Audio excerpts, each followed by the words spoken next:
As resort industry pros, we've all had less than agreeable experiences with frustrated customers.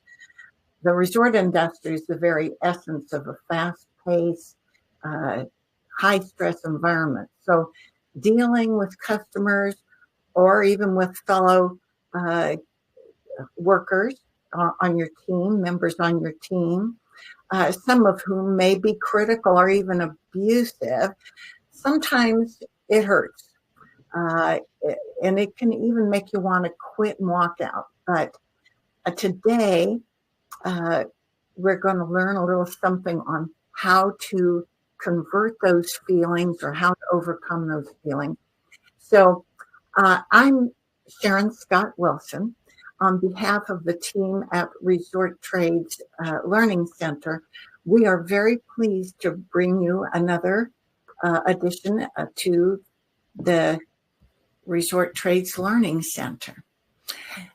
If you feel like your job is getting you down and you want to encourage yourself or someone on your team, I think you'll get a lot out of today's learning event. We have John M. Jaramillo, founder and leadership performance coach at Coach It Out LLC. So welcome, John. Hey, Sharon, how you doing? Thank you for having me. Well, thank you for being here, too. So why not start out telling us a little bit about yourself? So as you said, I'm a leadership performance coach, and I work with everyone from students doing pro bono work in business schools, helping them out to their next chapter in life, graduation, and finding that confidence in themselves, all the way up to seasoned executives across different industries. That's what I like about the leadership field is it really doesn't matter which field you're in, whether you're in school, out of school, in the workforce, in your personal life. I find that with my clients, a lot of the lessons transfer over to their personal life. So that's the kind of work that I've been doing with coaching. And it's usually, I've gravitated towards people that need a change. They want something new or they found something new and they need to level up their performance. I'm also a writer, constantly writing, publishing a newsletter, a weekly newsletter. Last week's leadership lessons where I find articles that don't have to do with leadership, but there are lessons that we can draw from those articles for leadership. So I do that on a weekly basis. I've also contributed to various books and anthologies on success, on legacy, on being a professional that wants to make a difference in their world. I'm also a podcast host. The Book Leads, Impactful Books for Life and Leadership is a podcast I've had for a couple of years now. I think I'm up to 119 episodes. And in that, I interview leaders from my network, growing network, on the books that have impacted them the most, really left a mark on who they are and how they operate in business and life. Most of them have turned out being the actual authors of those books. So I've made a lot of great connections just in that learning space. So again, it's coaching, writing, podcasting, anything that has to do with leadership and just having these kind of conversations, the one that you've invited me here to today, they're just so valuable to have. The more we talk, the more we can learn from each other. Well, thank you. I really appreciate your taking the time because, as I said, you're the pro here. So I appreciate that. Let's go ahead. If you want to begin, you've given us some slides here with your topics. So so thank you so much. So when it comes to just those hardships of dealing with customers or other people that really but everything can get emotional. Customers can get emotional. The environment can get emotional. It tends to throw us off our game if we don't prepare enough, if we don't center ourselves enough. And I think what helps people the most is if they go in knowing who they are and doing the work before they get into those situations that can easily trigger us if we're not prepared for it. So these couple bullets that I presented here that I want to present and share with you, I've labeled staying in the game, how to elevate your performance and stay motivated in fast-paced, customer-facing environments. I've worked in these environments. I know what it's like to work behind the scenes and then have to face customers that want certain things the way they want them. You're dealing with different personalities. So it's tricky to get through there, again, if you're not prepared and really consider how you can empower yourself, embolden yourself, have confidence in yourself. So let's go through these. So the first one I say is just don't work in your job, plan for your career. And this doesn't necessarily mean for the next step, but it means to ask, what are you building in that role that you have? You need to consider that. You don't want to get lost and solely react to what's happening in front of you. What are you committing to? What are you giving to? What are you providing value to? If we all go in and just kind of punch in, I picture the card punching in, because I mean I'm that old, but if we go in and we punch in and we're just trying to react and put out fires throughout the day, we're not coming at it with proactive, prepared, tactical energy. So we really need to consider, okay, this job, whatever it may be, whatever options ahead of me are there or not, what do I want to do with this job? What can I bring to this job? So this is all about preparing where you want this job to go and understanding the impact that you can make. When you recognize how much you want to put into the job, you realize that you're not stranded in this moment in front of you, that there's more to it, because all of us, the best of us, can react in a moment without really thinking about the future that we want. We let the emotions get the best of us, and whatever may happen happens. But if we have that focus going forward of what we want for ourselves and others around us. I had a thought too, John, when every day is an opportunity to learn and build on your career too. So, for instance, when I was in my 20s, had a kind of series of goofy jobs, but I would apply myself to learning the trade of journalism and of writing. So I submit that as an example. Absolutely. Again, even though you're in a role, even though you're in a position right now, it doesn't mean you can't learn more about the business you're in, the field you're in, the organization you're in. That curiosity pays dividends. Your bosses can see that this is somebody that's taking the incentive and is committed to learning, that they want to get. You can't buy that. You can't buy somebody that's curious, that wants to learn. So if we all commit to ourselves that we want to learn and get better at what we're doing, not just reacting in the day-to-day and surviving, but actually thriving and pushing forward, we realize what we're capable of, we feel better, and people notice that. So it's valuable to do it for ourselves as well as those around us and our bosses. So true. And I know as an employer, I really appreciate when I see someone stretching and eager to learn and invested. Absolutely. Okay, next one. So we did, plan for your career, plan for later. Don't just work in your job, but think of your future. To the second one, find others that want to develop themselves. So Sharon, I'm sure you know this, you really can't get too far if it's just you. You need a good, solid community around you to support you, to push you, to motivate you. And the one thing that I've caught myself saying lately is to remember that there's a difference between people that support you, like you can keep falling down and they'll be there for you to pick you back up, and people that motivate you, encourage you to push you further. So just because you have a good support system doesn't mean you have a good growth system. So that's where this one keeps that idea in mind, is finding other people that kind of want the same thing. So I think a lot of us, too often, we tolerate what's around us. We just let it happen around us without really seeking people that want the same kind of movement forward that we do. Doesn't mean they have the same goal as we do. They don't need to, but you'd be surprised. You can have 5 different people in 5 different industries and 5 types of jobs. But if you're there sharing with them about how you want to develop yourself and how you're looking for opportunities, and they share the same, there's that same mindset about moving forward. So in your group, in your branch, in your division, in your department, at any resort, are there people like that that you can work with to kind of understand what you want for yourselves? Yeah, and I think also, after COVID, a lot of particularly the back office personnel and resorts weren't able to feed off of one another. And I'm sure this is a welcome change to be able to get out and return to the actual physical office where there are other people. Absolutely. Absolutely. It's even now that COVID is kind of over, knock on wood.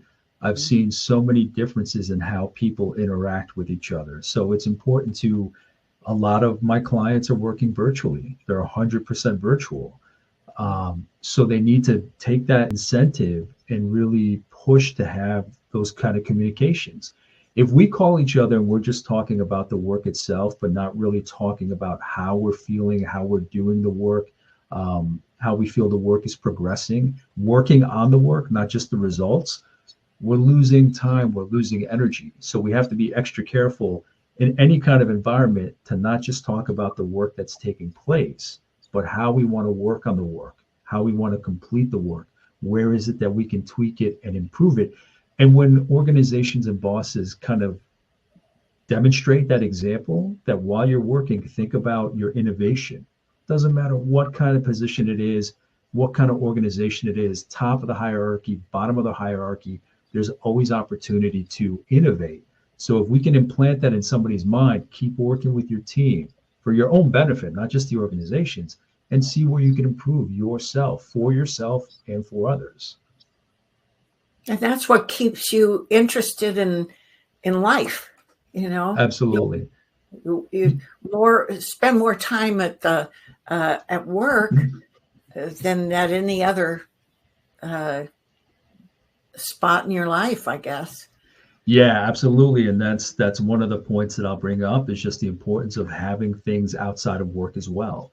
It's not, it can be a form of escape, but at the same time, if you just have one lane that you're in and it's constantly going without any other kind of area, you're missing out. There's an opportunity cost. If you can't bring something into that from something else, a hobby, maybe some people have a part-time job, but there's so many pieces that intersect across our lives. We have to make sure that we're staying fresh for ourselves, our sanity first and foremost, because there's a lot of pressure out there, whatever the industry may be. And then for our team as well, that you can set the example of wanting to develop ourselves, grow ourselves, and finding those people that want the same for themselves. Yeah, absolutely. And particularly as I open with in my opening remarks, a lot of times in the resort industry, people will come to the front desk to check in. They're mad. Their kids are yelling. They want to go right to the amusement park. Dad's all sweaty and kind of wanting to cuss. And, I know nothing about that. Right.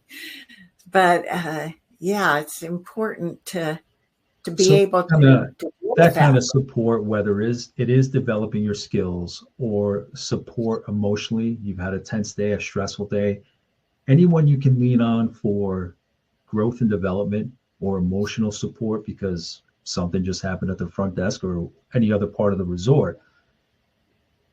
Although I spoke before about you need people that are going to help you elevate, you do need those people that are going to catch you as well. So it's good to have a good balance of the people that will motivate you, push you forward, really test you and see what you want for yourself, as well as people that are just kind of going to listen, support, and be there for you when something like that happens. Absolutely. So let's see, we talked about not just thinking in your job, but what you want for the future, find others that think in a similar energy, not the same exact thing or goal. The third one is don't lose yourself. So where the first one talks about remembering before anything happens, before you let go in any kind of moment, think about where you want to go. This one is kind of a second part to that. And it is don't lose yourself. Don't give in to that emotional. Use some emotional intelligence where I think when you work in an environment like that, you need to understand that those things are going to happen. So when you know something's going to happen, how are you going to prepare yourself beforehand so that when something does occur and the sweaty dad starts maybe losing it on somebody in front of you or you yourself, you need to remember what you're there for. You need to remember who you are. You need to remember that the person talking down to you right now or talking aggressively, whatever it may be, hopefully it's not coming to physical issues or anything like that, anything aggressive. But remember who you are. Remember what you bring to the situation. Don't listen to this voice in front of you that is just going through a diatribe or is toxic in their language, whatever it may be. It's very easy. It's in our primitive DNA to react in such a way. But the more you can think about those kind of situations, that they're not personal, that they are emotional, the better you can react and kind of stop and take a pause as they're going off on you or whatever the situation might be, to say, okay, this has no bearing on me. I'm going to see how I can fix the situation and we can move forward. But you can't lose yourself to what that person inadvertently, they're not trying to do it, but what they're trying to take away from you. Right. In the also on these customer facing altercations, if you will, we're taught in the resort industry to listen to the guest's complaint. They didn't get fresh towels. They were supposed to have this kind of suite, and instead they got another kind. And of course, you're feeling like you ought to take it personally, but don't lose yourself. It's not personal. You can listen, but don't listen emotionally like it's your personal attack. Yeah.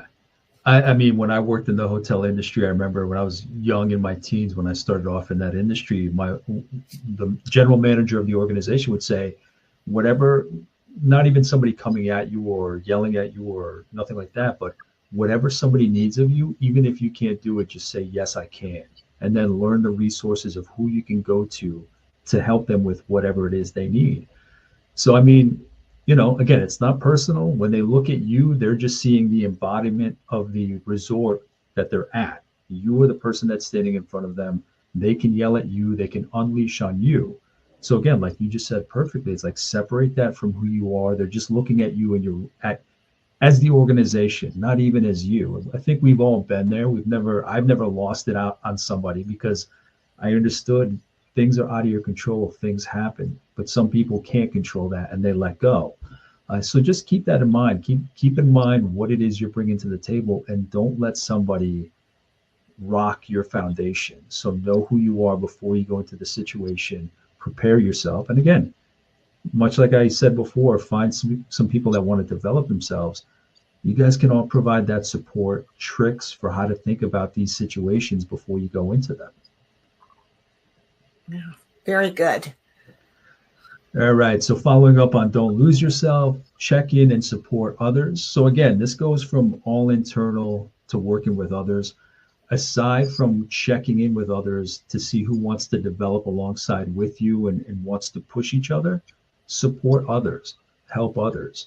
I think we realize the older we get that we get benefit, we get satisfaction, we get fulfillment from helping others with our tools, with our values. So however, in those environments, you can help each other, giving provides just as much as taking and getting. Yeah. So create however, good karma. yeah, absolutely. I wasn't even going to mention karma, but it's kind of, I've gotten woo woo in my older age, but there is something to just that energy that you put out there is the energy you're going to get back. So Even if it is toxicity, even if it is anger, you're venting. It's I never thought I'd talk like this, but there is something in the universe that's going to bring it back to you. I'm not saying everything works out perfectly when you help others, but you learn about yourself, you grow, you develop. You don't need to be learning to develop and grow yourself. You don't need to be taking in information. There's a lot of items or factors that you take in and learn: humility, compassion, empathy, and helping somebody else out, that you grow just as much as you would get if you were getting an MBA or getting a PhD. That's the kind of stuff that I think we need more nowadays. I mean, we live in such a divisive society for a host of different reasons. Anywhere where we can support somebody in our environment that is a very tough environment, like resorts and the resorts work and hospitality, you set that example as well by supporting somebody else. People see that and they say, okay, that's easy enough in my nature. It doesn't cost a thing. It's just kindness to people around me and support. And it'll build that kind of environment, that ecosystem of support for everybody to work in. Yeah, it reminds me of the very best timeshare salespeople are the ones who, well, more or less project love. You know, it kind of is from their eyes. They just love people.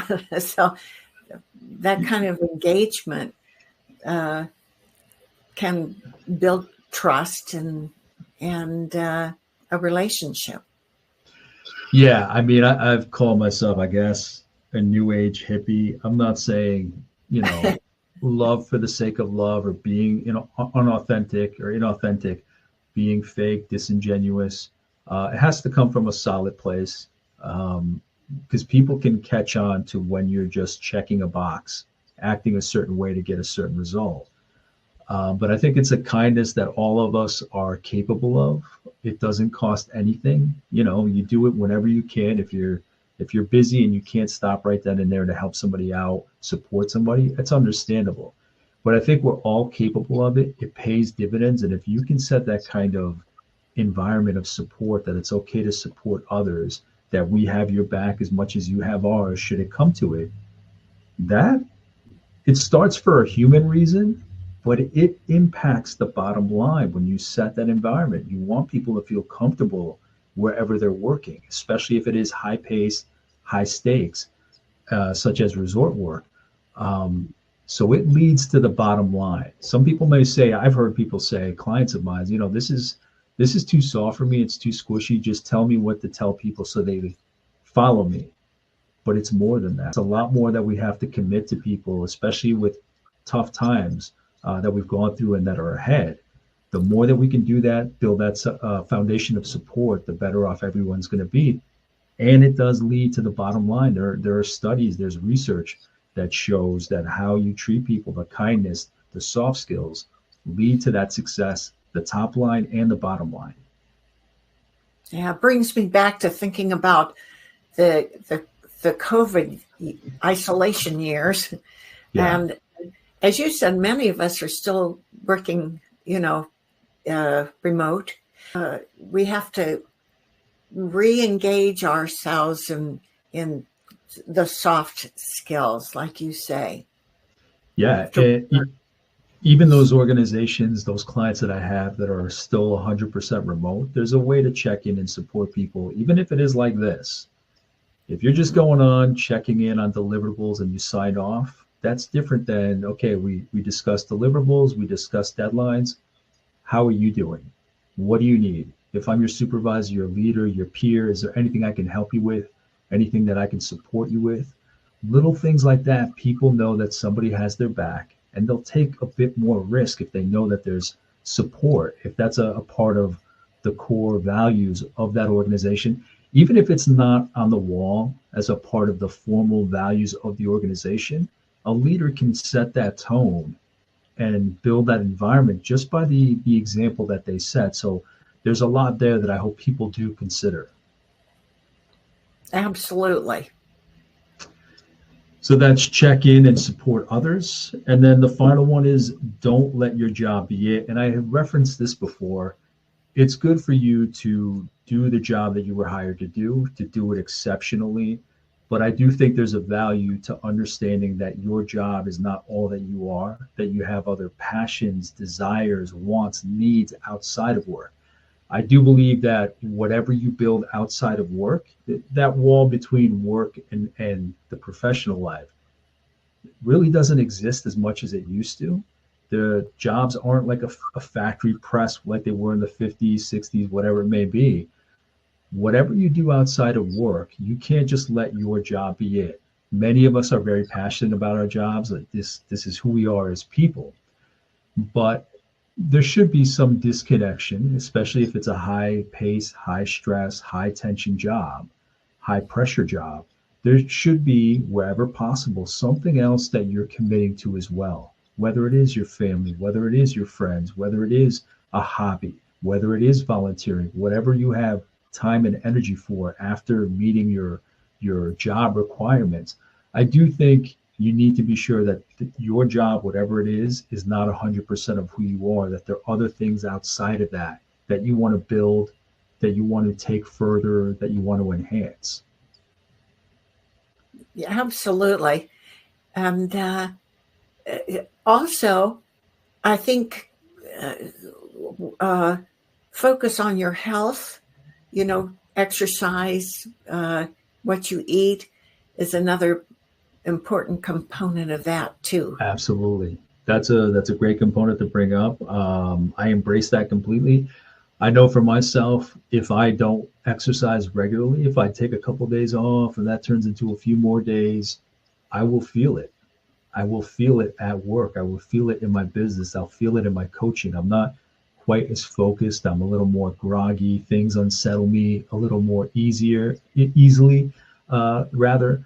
So I think that's a great example. So even though I mentioned family, friends, whether it's another job, a hobby, if you have the opportunity, if you're able to, uh, keep an eye on your health, work out regularly. Again, there are studies that show it doesn't even have to be that long of an exercise. Within 15, 20 minutes of just regular exercise and getting that heart rate up, that does wonders for your mental health, for your brain, for your quickness. So just anecdotally from personal experience, I know that when I don't take care of myself, if I'm eating like crap and I'm not working out regularly, it impacts my performance. So I think that's an amazing suggestion, Sharon. Well, absolutely. I might have confided in you. I broke my ankle 2 months ago. So just now getting back on my feet, but I Yeah. can't wait to start exercising again. Yeah, it does wonders. Anytime I feel off, like things aren't quite right, and there isn't anything outside in the environment that's caused it, I always trace that cord back to the wall. What is it that's missing? And it's always when I've taken a break or extended break from Yeah, getting my heart rate up. Me, I do kettlebells and just maybe 40 minutes on the exercise 5 days a week. And that great. just it makes all the difference in the world. I think that's one of the most important things to have outside of work is just your health, because if your body isn't there, then your mind can't be there, and you can't be there for other people. You can't be there for your friends. You can't be there for the hobbies, the volunteering.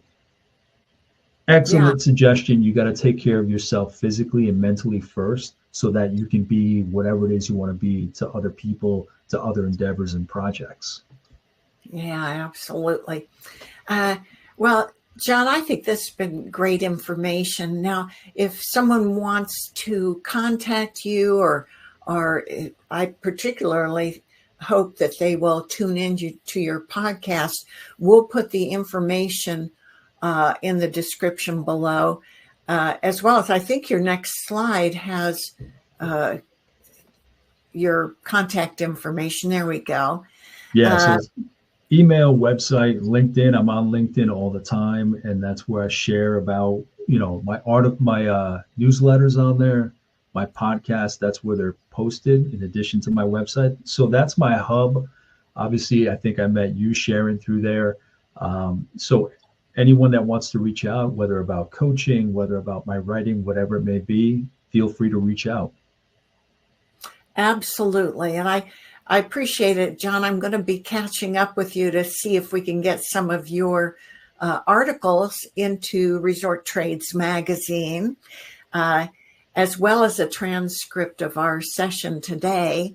And really appreciate the content.